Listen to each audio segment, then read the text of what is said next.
Ci tengo a sottolineare, perché anche prima, sentendo parlare di altri candidati, no, si parlava di tante forze messe assieme. Sostanzialmente, purtroppo, alla fine ciò che si può rilevare è che si tratta di una cozzaglia di partiti che si sono messi assieme pur di garantirsi la presenza all'interno,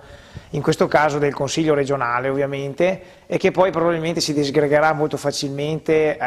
dopo le elezioni, senza in realtà nessun progetto concreto se non quello della finalità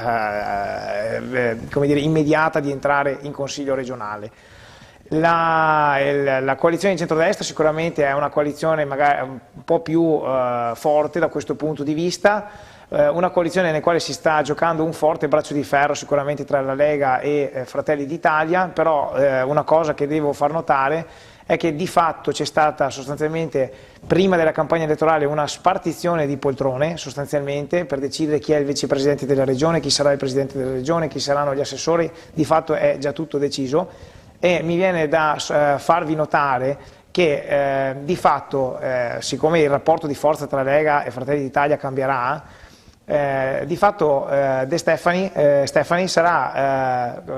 commissariato in casa, perché la maggior parte degli assessori probabilmente saranno di Fratelli d'Italia e la Lega di fatto sarà commissariata in casa. Quindi chiudo soltanto dicendo che, scusate, votate Resistere Veneto, ovviamente chi nel mio territorio, mi raccomando, mettete la preferenza paesante, perché è l'unico partito che rappresenta veramente i veneti e non deve rendere conto a nessuno tranne che ai veneti e a nessuna coalizione.